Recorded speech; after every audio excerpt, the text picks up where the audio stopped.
Jadi saya tidur jam 1 bangun setengah 4. Itu kewajiban setiap hari. Dilarang sholat Tuhan kamu di Indonesia. Dilarang menerima gaji. Dilarang memegang paspor dan buku tabungan. Dilarang keluar, dilarang bicara dengan orang selain keluarga itu. Suatu hari pernah sampai sujud di WC saya Pak, karena saya merasa saya berdosa besar punya Tuhan tapi saya tidak bisa menyembah gitu. Dan karena biasanya kan saya ketahuan sholat itu karena waktu sholat itu saya masuk ke kamar, saya hanya melihat jam segini berarti ini waktu sholat. Nah ketahuan dilaporkan sama agensi, katanya saya sering masuk kamar, saya ditanya itu saya sholat gitu, yaitu dimarahin. Tuhan kamu di Indonesia, saya bayar kamu ke sini bukan untuk sholat tapi kamu untuk kerja.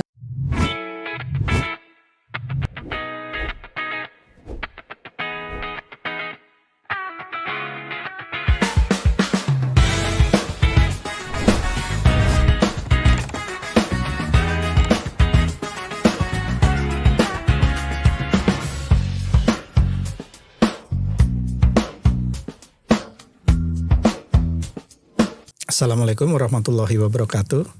Kerabat saya belajar hidup dimanapun. Hari ini kita kedatangan tamu jauh, Mbak Mejida Salas, dan tentu saja tamu istimewa di sini, Mas Bambang Wijayanto. Mbak Mei itu bukannya tamu jauh, keren. Keren dan jauh. Dari Wonosobo datang ke podcast kita hari ini untuk banyak yang kita obrolin, ya Mbak Mei. Sebetulnya saya kenal dengan Mbak Mei itu sudah cukup lama ya, 2017,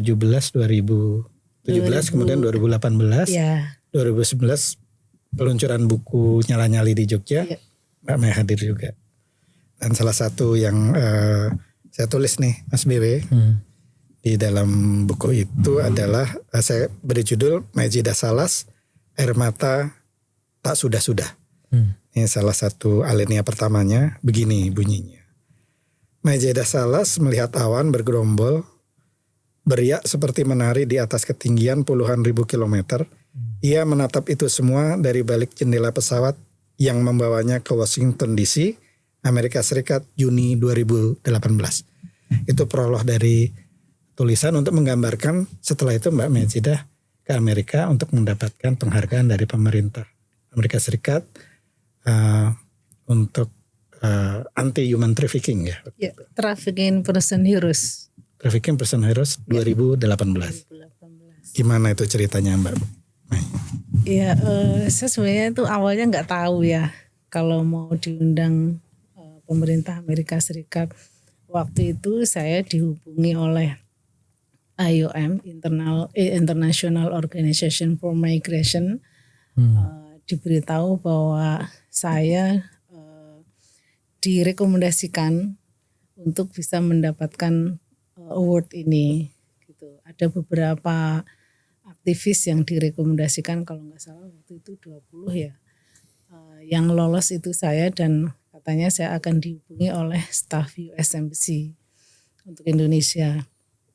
Setelah itu saya dihubungi, ya ditanya-tanya tentang profil, tentang kegiatan sekarang ini gitu. Terus mengapa mau berjuang di garis ini gitu juga. Nah terus beliau tidak mengabarkan kalau saya itu dinominasikan juga, hanya diwawancarai saja gitulah.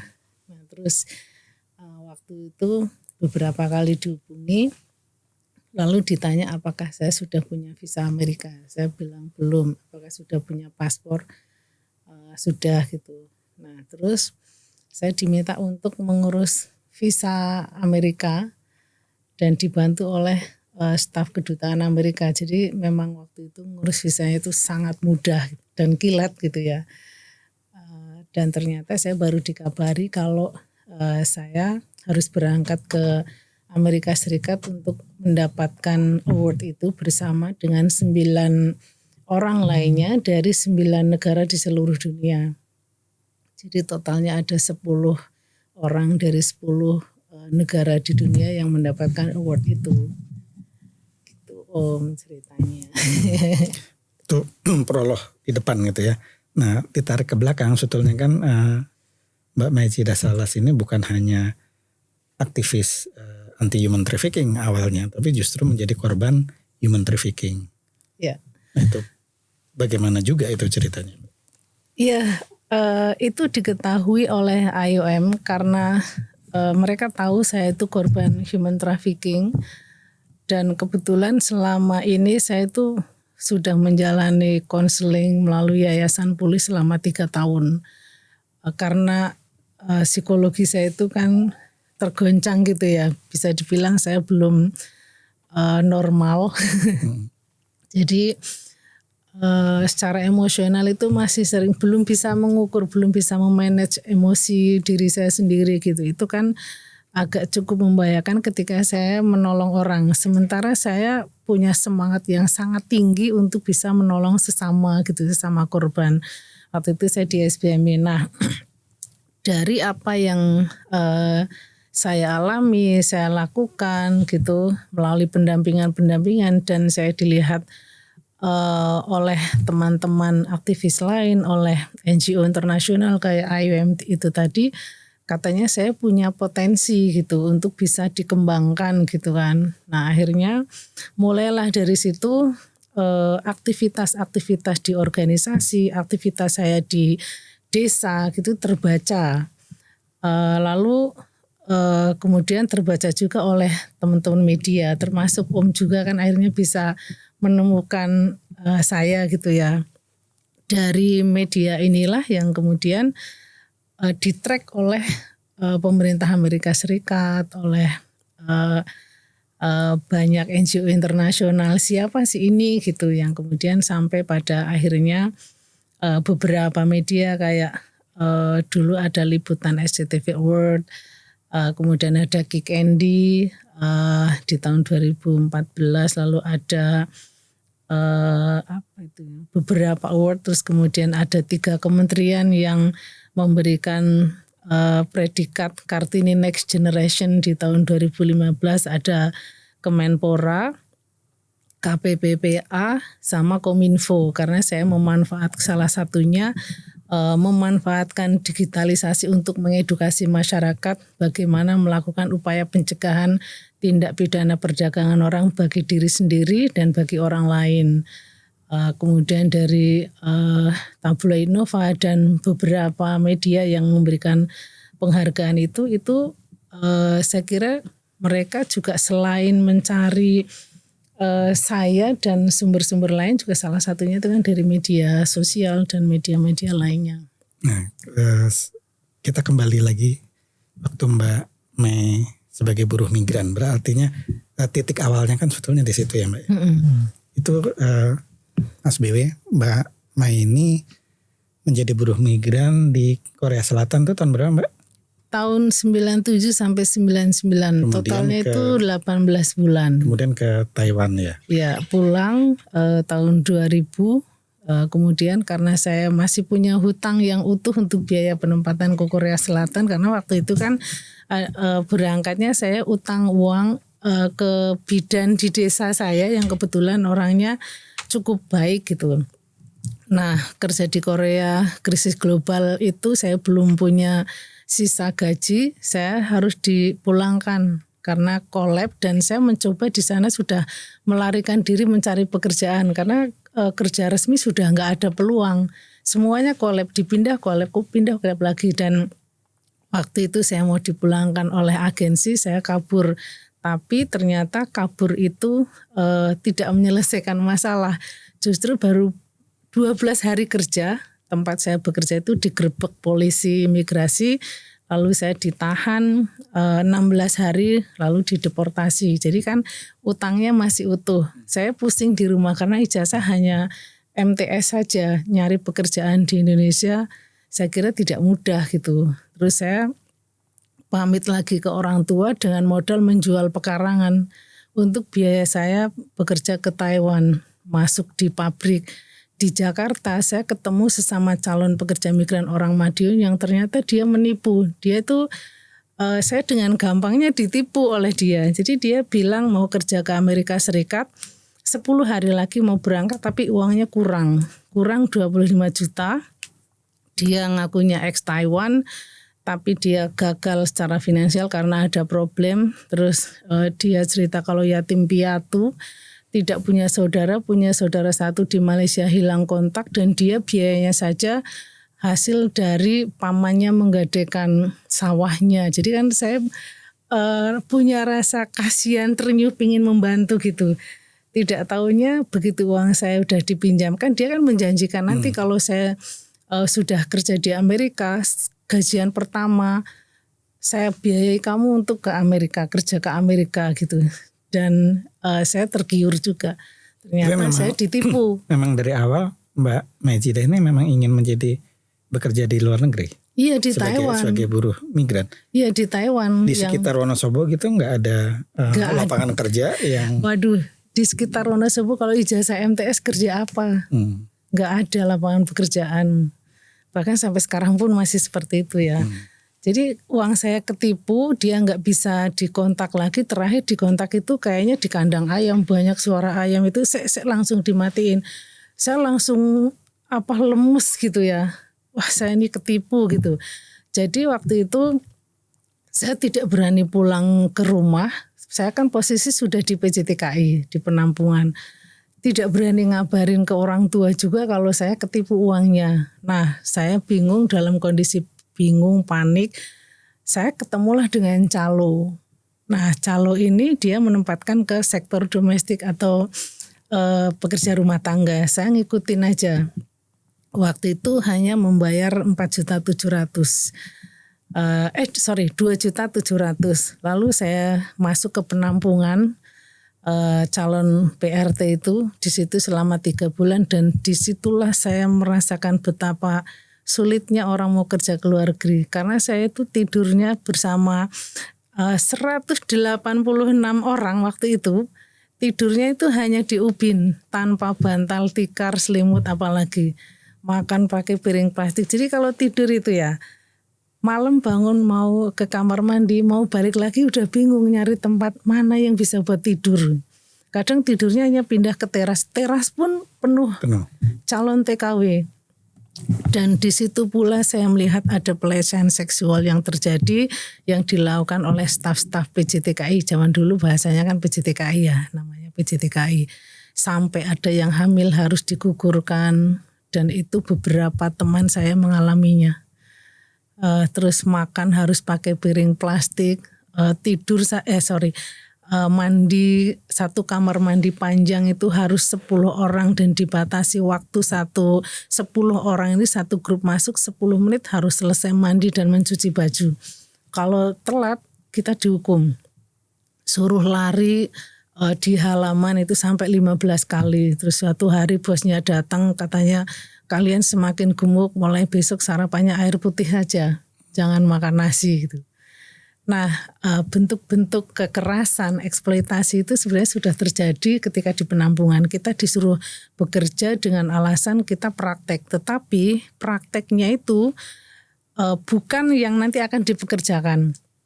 Saya contohkan saja praktek masak. Yang kita masak itu sambal terasi, sop, tempe goreng, yang itu di Taiwan, di Hong Kong, Singapura tidak akan ditemukan. Gitu. Mesin cuci kita nyucinya pakai tangan, bukan pakai mesin cuci. Dan kita melayani staf kantor, membersihkan tempat penampungan, kantor, melayani bosnya, itu saya kira itu sebenarnya sudah menjadi salah satu bentuk eksploitasi yang kita belum menyadari gitu. Dan kita harus tunduk dengan aturan yang diberlakukan oleh PJTKI, meskipun aturan itu sebenarnya tidak berpihak atau tidak melindungi calon pekerja migran di situ. Gitu. Itu dari nggak, saya mau nyimak tuh. Sebenarnya kan ada 3 isu tuh ya. Pertama, modus operandi berkembang terus ya. Iya. Tipu muslihatnya itu berkembang terus, semakin bervariasi. Sehingga kemudian kejahatan ini Mas selalu mendapatkan energi baru dari modusnya. Terus yang kedua yang tadi belum diceritain Mei itu, dengan modus operandi berkembang, biasanya aturan hukum yang mengakomodasi perlindungan itu juga semakin terlambat. Ya. Ya kan? Ditambah lagi yang ketiga, penegak hukumnya nggak paham. Betul. Dan sebagiannya bagian dari kejahatan. Ya, betul. Gimana bisa nggak menceritakan Temali dan Kelindan itu tuh? Ya, kalau pada saat itu kan di tahun 2004 muncul undang-undang nih. Karena ada desakan publik, muncullah Undang-Undang Nomor 39 tahun 2004 tentang penempatan dan perlindungan tenaga kerja Indonesia. Ada 100 pasal yang mengatur, sayangnya undang-undang ini memiliki orientasi bisnis dari negara dan swasta. Buktinya apa? Dari 108 pasal hanya ada 8 pasal yang mengatur soal perlindungan. Selebihnya ada 100 pasal itu mengatur tentang penempatannya. Nah kan orientasinya sudah jelas. Dan disitulah yang kemudian penempatan pekerja migran itu semakin carut marut. Korban eksploitasi, korban perdagangan manusia itu semakin besar. Angkanya semakin meningkat. Nah ini nyambung dengan yang tadi bahwa orientasi terhadap pelindungan yang itu nyaris tidak mengakomodir kebutuhan pekerja migran. Justru negara ini bagaimana bisa menempatkan sebanyak-banyaknya tanpa ada atau tanpa mengedepankan aspek pelindungannya. Gitu. Bahkan yang ditempatkan itu lebih banyak sektor domestik yang ini mengalami banyak kerentanan di negara-negara penempatan dan kami anggap negara itu sangat minim hadir di situ. Gitu. Bahkan ada pembunuhan segala macam. Tapi nyaris negara itu tidak hadir gitu. Yes. Ini kayak saya mau sebut ini kayak paradoks gitu loh Mas. Kebijakannya mau dirumuskan bahwa TPPO ini, human trafficking ini pelanggaran berat. Dan pelakunya negara. Yes. Justru di situ ini disebut pelanggaran berat, justru pelakunya negara. Ya. Dan yang kedua, negara tidak sungguh-sungguh hadir. Justru sebaliknya Pak. Nah saya beberapa tahun yang lalu sekitar tahun 2022 ya kalau nggak salah ya. Kami mendapatkan aduan korban trafficking di Wonosobo dan pelakunya siapa tahu? Mantan ASN Dinas Tenaga Kerja Wonosobo yang sekarang masih ada di tahanan karena divonis 5 tahun penjara. Dan hari ini saya update ini kan sudah ingkrah ya. Ternyata restitusi yang menjadi hak dari korban TPPO tidak didapatkan, alasannya terdakwa tidak punya aset untuk bisa menggantikan restitusi. Jadi korban mengalami kerugian yang berlapis. Dia sudah mendapatkan stigma buruk, dia sudah rugi secara finansial, apalagi biaya kedua korban ini juga hasil utang dari orang tuanya. Kebetulan ini satu keluarga anak kembar yang akan ditempatkan di Taiwan tapi visanya dipalsukan. Sampai sana ketahuan visanya palsu, ditahan lalu dideportasi. Padahal janjinya tidak seperti itu dan anak ini tidak tahu informasi prosedur menjadi pekerja migran yang benar itu seperti apa. Tapi akhirnya berdampak seperti ini. Hari ini saya dapat info bahwa dari kejaksaan sudah menyampaikan restitusi itu tidak akan dibayar dan terdakwa akhirnya kan mendapat tambahan kurungan saja. Bayangkan itu kerugian materi dan imaterialnya itu kan cukup tinggi dari korban ini, tapi negara justru malah seperti ini gitu. Lalu kalau sudah ada kerugian korban yang berlapis ini, apa yang bisa diberikan oleh negara untuk korban? Karena ini akan tidak ada jaminan ini akan berhenti dan negara tidak hadir, kan akhirnya masyarakat sendiri yang harus survive. Nah kita beruntung Mas Dian Mei itu jadi penyintas. Dia mengalami sendiri dan dia bisa survive. Sekarang pertanyaannya supaya kita nggak kejebak dengan pengalaman yang Mei lakukan, apa yang sebenarnya mesti dilakukan? Yang pertama harus mencari informasi dulu. Informasi tentang negara penempatan mana yang aman. Kemudian prosedur menjadi pekerja migran itu seperti apa, mencari perusahaan itu yang resmi itu di mana, itu harus benar-benar. Yang utama adalah informasi. Kemudian kalau ada persoalan nanti untuk aksesnya, minta perlindungan itu kemana, itu harus dulu. Harus ada kesiapan mental, kesiapan biaya. Mental itu utama ya, kesiapan bahasa dan kesiapan skillnya itu harus wajib supaya nanti apa yang menjadi kekhawatiran kita bersama itu tidak terjadi. Apalagi sekarang ini modusnya memang benar Pak, berkembangnya itu sangat pesat. Bahkan yang sekarang saya sedang mendampingi korban TPPO di Slovakia dan itu mereka berangkatnya prosedural Pak. Dia melalui KP2MI, dia punya EPMI atau dulu itu kan KTKLN ya, Kartu Tenaga Kerja Luar Negeri, sekarang EPMI. Tapi mereka saat ini kondisinya cukup memprihatinkan. Yang lapor itu ada 43 orang. Mereka itu dijanjikan oleh PT-nya di sana waiting list sampai masuk ke perusahaan itu 1 bulan, tapi faktanya ada yang bekerjanya itu sampai 3 bulan baru bekerja, ada yang sampai 4 bulan, bahkan ada yang 7 bulan. Bahkan akhirnya karena mereka itu memiliki beban harus membayar utangnya, harus membayar bunga di bank karena untuk biaya penempatan, harus mencukupi kebutuhan keluarga. Akhirnya mereka kondisinya sudah stres dan mereka itu melarikan diri. Ada yang ke Hungaria, ke Polandia, yang mereka akhirnya memilih untuk bekerja secara ilegal. Nah, negara lagi-lagi tidak hadir pada saat teman-teman mengalami kondisi seperti ini. Bahkan mereka sudah melapor melalui hotline yang ada sampai 3 kali, dianggap itu tidak ada laporan.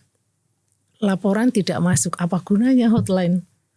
Gitu. Dan ada beberapa yang juga akhirnya dilakukan mediasi, tapi lagi-lagi mediasi dari KP2MI sebagai mediatornya kurang mengakomodir kebutuhan korban-korban ini. Mereka minta untuk, karena mereka sekarang terpaksa mencari pekerjaan selain yang di perusahaan itu yang akan bekerja itu, terpaksa mereka mencari pekerjaan di luar. Mereka tetap minta mediasi dilakukan di jam dan hari kerja, sementara waktunya berbalik. Waktu Indonesia itu siang, di sana itu malam, dan itu kan tidak akan bisa terjadi mediasi. Artinya sampai mereka menjadi korban saja, butuh mediasi saja, itu masih menolak di hari yang bisa teman-teman melakukan mediasi. Itu parah sekali. Dan modusnya juga selain itu, selain sekarang jadi melalui media sosial ya, TikTok yang sekarang lagi gencar itu ya perekrutannya, juga melalui pernikahan palsu. Terjadi juga itu. Oh banyak, kalau itu sudah cukup lama. Saya waktu di Taiwan itu sudah ada. Jadi mereka ada agen yang memang melakukan proses-proses ini.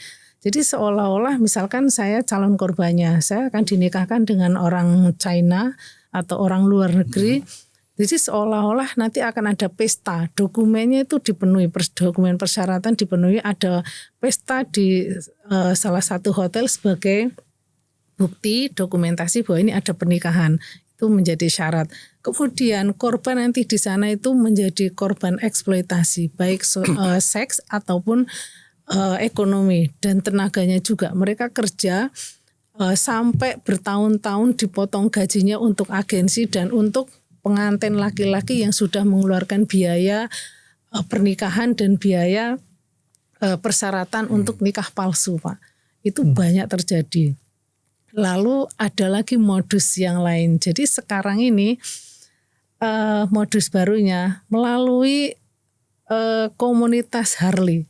Tapi ini abal-abal, tidak ada komunitasnya, tapi dia itu suruh foto menggunakan atribut komunitas Harley, naik motor Harley, difoto sebagai dokumen bahwa ini menjadi bukti bahwa dia itu memang komunitas Harley. Lalu mereka seolah-olah akan touring di beberapa negara dan mereka transit ini, misalkan ke Singapura dulu, terus nanti ke Taiwan, nanti ke Jepang, nanti ada tujuan terakhir yang akan dia pekerjakan. Jadi modusnya memang luar biasa dan ini seharusnya negara sudah bisa mendeteksi. Ya. Harusnya sudah bisa mendeteksi secara dini dan bisa melakukan upaya pencegahan secara dini juga. Tapi alasan klasiknya selalu ketika kita minta pemerintah tolong dong sosialisasi, nggak ada anggaran. What? Sosialisasi itu saya nggak perlu anggaran.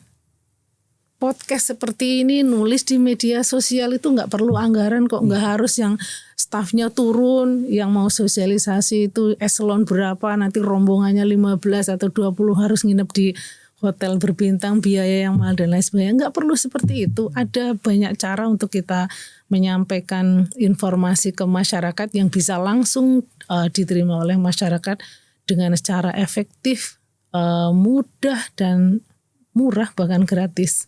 Tapi ya pertanyaannya, adakah kemauan dari mereka? Iya. Nah kalau modus tadi beberapa sudah disampaikan sama Mbak Majidah ya. Kalau kita kembali Mbak Majidah menjadi buruh migran waktu di Taiwan, kemudian pengalaman apa sih yang sebetulnya dialami ya waktu itu? Selama di Taiwan. Taiwan. Jadi tadi kan di awal saya ketipu gitu ya. Akhirnya saya masuk ke jalur PRT. Saya di PT itu dijanjikan kamu nanti kerjanya hanya menjaga nenek buta 1 orang. Jadi hanya berdua gitu ya. Tapi faktanya sampai sana rumah majikan itu 3 lantai plus setengah lantai untuk gudang. Jadi gudang majikan itu punya restoran. Gudangnya itu untuk alat-alat restoran, untuk stok bahannya gitu loh. Nah penghuninya ada 8 orang. Tidak ada nenek satu pun, apalagi nenek buta seperti yang dijanjikan di awal. Jadi pekerjaan saya itu jam 4 pagi harus motong kol sebanyak 24 kilo. Setiap pagi itu? Setiap pagi dan gak boleh pakai pisau. Jadi hanya disobek-sobek, tulangnya harus dipijit-pijit sampai pecah. Tapi tidak boleh pakai pisau dengan segala macam bumbu yang sudah saya dikasih resepnya. Waktu itu agensi yang menuliskan karena bahasa yang saya pelajari di PT dengan bahasa yang digunakan di sana itu berbeda jauh. Yang saya pelajari itu bahasa nasional, di sana yang dipakai bahasa sehari-hari. Jadi begitu sampai saya blank. Sama sekali tidak bisa bahasanya. Agensi mentranslate, menuliskan resep dan waktu kerja segala macam.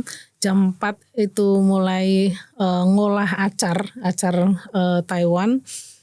Lalu setelah membuat acar ini, saya tinggal nyuci usus babi 7 kilo dan memasaknya.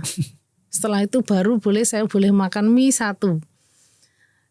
Belum boleh masak dan lain sebagainya. Nah, setelah masak mie tinggal saya menyangrai daging babi 4 kilo yang itu tidak boleh sampai gosong. Jadi selama 4 jam harus diolah-kalik terus, itu enggak boleh berhenti. Nah setelah itu menjelang makan malam saya masak buat keluarga itu. Setelah masak mereka pergi ke pasar, saya bersih-bersih rumah. Sampai 3 lantai. Kalau yang lantai keempat itu 1 minggu sekali. Jadi setelah selesai itu saya membantu berjualan di rumah makan di pasar jalan kaki itu Om. Pulang jam 11 sampai di rumah saya harus menyetrika baju-baju yang dipakai kemarin. Jadi baju itu kalau yang baju biasa nggak boleh dikucek, nggak boleh masuk mesin, pokoknya macam-macam jenisnya. Selesai jam 12, tinggal saya itu mencuci yang hari itu sambil menyetrika selesai jam 1. Jadi saya tidur jam 1, bangun setengah 4. Itu kewajiban setiap hari. Dilarang sholat Tuhan kamu di Indonesia. Dilarang menerima gaji, dilarang memegang paspor dan buku tabungan, dilarang keluar, dilarang bicara dengan orang selain keluarga itu. Apapun dilarang. Jadi saya suatu hari pernah sampai sujud di WC saya karena saya merasa saya berdosa besar punya Tuhan tapi saya tidak bisa menyembah gitu. Dan karena biasanya kan saya ketahuan sholat itu karena waktu sholat itu saya masuk ke kamar, saya hanya melihat jam segini berarti ini waktu sholat. Nah ketahuan dilaporkan sama agensi. Katanya saya sering masuk kamar, saya ditanya itu saya sholat gitu, ya itu dimarahin. Tuhan kamu di Indonesia, saya bayar kamu ke sini bukan untuk sholat, tapi kamu untuk kerja gitu. Saya bayar kamu mahal gitu. Akhirnya sampai pernah saya sujud hanya menangis di WC, ya Allah ampuni saya gitu. Saya hanya bisa menyembah seperti ini gitu. Mudah-mudahan Allah memaafkan saya gitu. Dan majikan ini kayaknya majikan yang tidak waras, terutama yang majikan perempuan. Nah suatu hari acar ini kan dipermentasi selama berapa hari. Nah hasil yang produksi saya itu tiba-tiba saya lagi nyangre daging babi itu anak perempuannya melotot numpain acarnya satu toples itu. Saya nggak tahu kamu ngomong apa, kamu ngomong Inggris bisa nggak, dia nggak bisa. Terus panggil agensinya datang itu bukan nanya dulu, tidak memberikan waktu saya untuk klarifikasi itu nggak, langsung dasar babu goblok. Malu-maluin dan lain sebagainya, katanya saya salah apa saya nggak tahu gitu. Nah itu ternyata yang harusnya acar itu dikasih 8 mili bir dari 24 kilokol, saya taruh 8 gelas. Nah saya naruhnya sesuai dengan resep yang ditulis agensi itu. Saya bilang kan itu sudah sesuai dengan resep yang Mr. Lee, namanya Mr. Lee, sampaikan ke saya gitu. Nah disitulah kuasa Tuhan itu dikeluarkan gitu ya. Saya membuktikan kuasa Tuhan karena resep itu masih saya simpan di bawah kasur. Saya kasih lihat. Nah akhirnya kan majikan kan sama agensi itu debat. Enggak kamu ngomongnya 8 gelas, enggak kamu ngomongnya 8 mili. Jadi hari itu saya jadi penonton yang akhirnya terselamatkan. Meskipun sebelumnya saya sudah dikatain babu goblok dan lain sebagainya. Hari itu selesai problemnya. Tapi itu bukan berarti selesai seterusnya. Ada lagi tiba-tiba majikan perempuan, karena waktu itu kan yang ngomong resep itu majikan perempuan yang sebenarnya dia tidak perlu mengikuti urusan bisnis keluarga gitu. Waktu itu kan karena saya datang pagi, yang ngurusin bisnisnya kan bapak sama anak-anaknya sama pacar anaknya yang tinggal di situ gitu. Nah akhirnya kan majikan perempuan disalahkan. Kenapa kamu ikut campur? Kenapa ngasih resep gitu? Akhirnya kan rugi.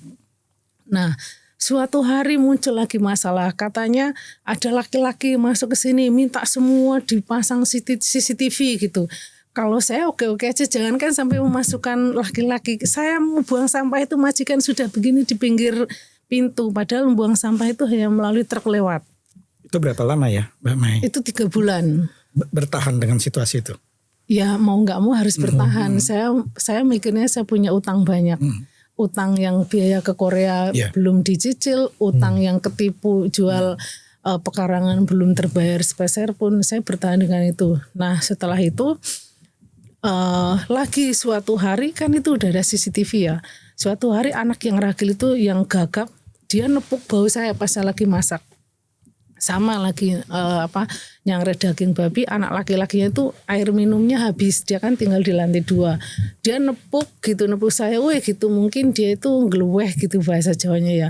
Ibunya melihat di CCTV, dia lapor ke agensi. Katanya saya tidak mau nanti anak saya pacaran sama Salah gitu, dulu tuh panggilnya kan dia nggak bisa ngomong Salas kan. Salah gitu. Agensi datang lagi, kamu kalau kegatelan segala macam gitu. Keluar semua bahasa-bahasa najis agensi itu. Saya hanya bisa menangis dan berdoa. Itu hanya satu-satunya Tuhan yang menjadi tempat curhat saya waktu itu ya. Terus akhirnya, ada lagi itu. Singkat cerita akhirnya melarikan diri itu ya? Belum. Terus kemudian agensi itu sadar kalau majikan kamu itu nggak beres dan saya dipindahkan. Karena saya akan dipulangkan oleh majikan dan saya dipindahkan ke majikan kedua yang udah sangat baik. Gak ada orang tua, gak ada anak. Pokoknya baik, super baik. Saya baru masuk dibelikan handphone, baju, jam tangan segala macam. 4 bulan di situ. Tiba-tiba majikan pulang sore hari, biasanya jam 8, jam 9 malam. Majikan perempuan langsung meluk nangis ke saya. Saya tidak mau kamu pulang ke Indonesia. Hah? Pulang ke Indonesia kenapa lagi gitu? Terus katanya majikan pertama kan tidak boleh ngambil pekerja asing sebelum saya dipulangkan. Karena masih ada nama saya yang tercantum ke bekerja di situ. Nah ternyata di majikan kedua posisi saya itu sebenarnya sudah ilegal karena agensi menempatkan bukan pada majikan yang yang sesuai gitu. Akhirnya karena mau dipulangkan sampai bandara itu akumulasi ya.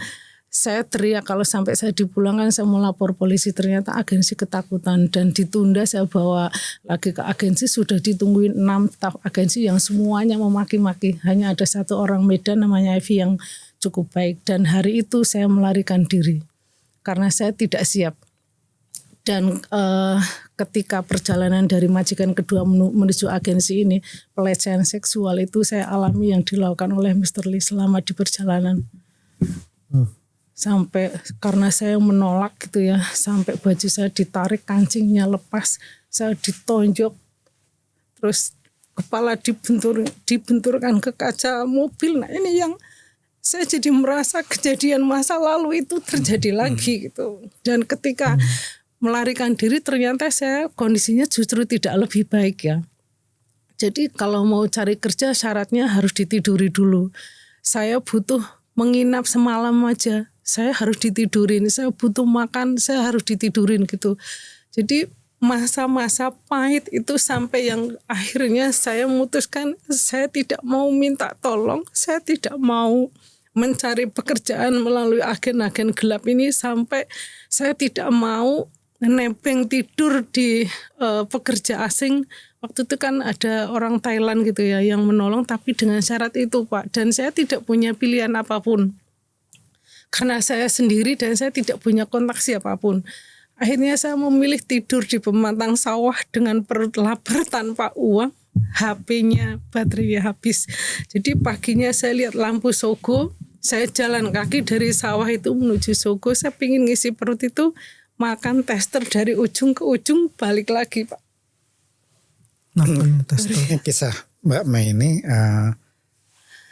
menjadi titik balik Mbak Mei juga. Kemudian Mbak Mei itu kembali ke Indonesia, melanjutkan sekolahnya yang tadi hanya kelas 1 SMA ya waktu itu. Kemudian melanjutkan sekolahnya, mengambil jurusan hukum ya. Hukum, kemudian menjadi aktivis untuk teman-teman korban human trafficking juga. Ya kebetulan waktu itu ada namanya Mbak Nurul Khoiriyah, orang Semarang yang jadi aktivis di Hong Kong di ASEAN Migrant Center, itu mengorganisir TKI di Taiwan, dan saya ikut bergabung belajar, oh ternyata berorganisasi itu manfaatnya seperti. Nah dari pilihan Mbak Mei untuk mengambil jurusan hukum sendiri karena memang sudah karena kuat itu hati menjadi untuk itu ya. Saya merasa ini menjadi kebutuhan saya sendiri. Dan ini akan menjadi alat ketika saya membantu orang lain. Saya punya ilmu tentang hukum, saya bagaimana menyampaikan kepada lawan kita gitu. Jadi kita punya dasarnya, tidak asal ngomong. Yang saya khawatirkan nanti kalau kita asal menuduh, asal ngomong, itu menjadi bumerang buat diri saya sendiri. Dan hebatnya lagi Mas Bibi, Mbak Mei ini menggagas kampung buruh migran di Wonosobo yang kemudian semakin banyak ya anggotanya, kemudian mendapat sorotan ya. Jadi, sekarang udah 6 kecamatan untuk kita bangun komunitas-komunitas pekerja migran purna, kita kelompokkan, dan alhamdulillah kampung buruh migran ini menjadi salah satu inspirasi ya untuk beberapa lembaga dan juga pemerintah untuk menjadi program unggulan dari kementerian.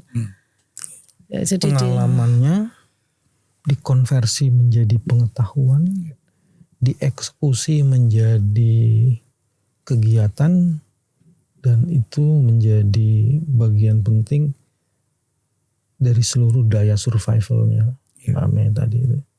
Jadi kehebatannya Mei itu, pengalamannya itu bisa dikonvert menjadi. Jadi bukan yang menghadapi itu kemudian patah gitu ya, justru patah terus hilang, bangkit kembali. Ya, justru itu jadi sumber energi yang menguatkan, dan sekarang tahapannya membagi pengalaman itu dan menguatkan serta mengantisipasi supaya tidak terjadi lagi seperti itu. Nah itu kekuatan transformasi itu yang sebenarnya jadi. Makanya saya bilang keren, bukan dari jauh aja keren. Terima kasih Pak, tapi mohon bimbingannya, saya masih harus banyak belajar lagi. Tapi memang soal perlindungan buruh migran itu memang kompleks ya Mas. Problemnya itu 3. 1, tidak semua aparat punya pengetahuan soal modus kejahatan ini. Seandainya punya pengetahuan, awareness-nya juga terbatas. Padahal untuk menghadapi seperti ini harus orang yang punya empati. Iya, betul. Empatinya harus tinggi banget. Karena ini orang yang mengalami berkali-kali jadi korban. Yang jatuh, dijatuhkan, dan tertimpa panggal. Jadi ini orang yang udah orang-orang yang kayak gini kan trust pada orang lainnya nggak ada, Mas. Karena dia bilang, ini siapa ini? Jangan-jangan gue mau jadiin korban lagi gitu kan, Mbak ya? Iya, saya bayangin setiap kali bertemu orang itu dia pelaku. Nah, jadi trauma itu terus-terusan. Sampai sekarang saya kalau bicara apa yang saya alami meskipun itu udah puluhan tahun sudah lama tapi masih sangat membekas. Bahkan saya itu masih bayangannya kalau seperti ini ya, testimoni itu kayak kejadian itu baru beberapa hari yang lalu gitu atau baru kemarin gitu. Karena itu saking pahitnya dan saking menyakitkannya. Dan yang paling mengerikan tuh Mas, yang bagian ketiga, sampai hari ini kita tidak aware bahwa kita tuh masih punya masalah untuk menangani kasus-kasus seperti ini. Kita tuh maksudnya negara ya.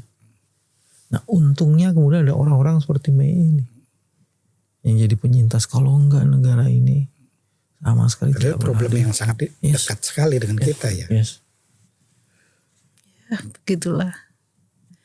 Dan alhamdulillah itu kalau di kampung buruh migran itu Pak, kita punya PAUD khusus untuk anak-anak pekerja migran. Dan itu juga pengalaman saya ketika saya kerja ke Korea, ke Taiwan, anak saya terbengkalai, pengasuhan tentang pendidikannya, tentang kesehatannya gitu itu terabaikan gitu. Dan itu terjadi pada anak-anak pekerja migran yang lain yang akhirnya saya mewadahi PAUD ini supaya mereka itu sedikit ada kesamaan dengan anak-anak yang diasuh oleh orang tuanya sendiri.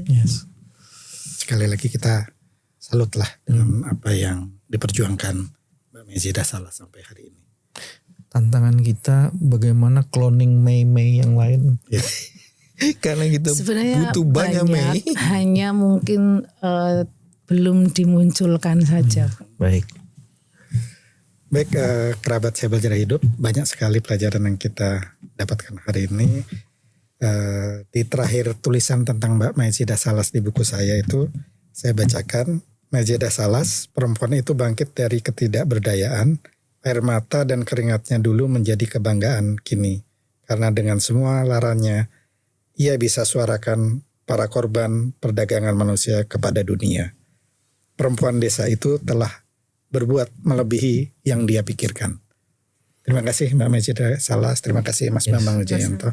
Mei menyalakan nyalinya. Itu. Mbak Mei menyalakan nyali. Amin. Selalu. Terima kasih, sampai jumpa.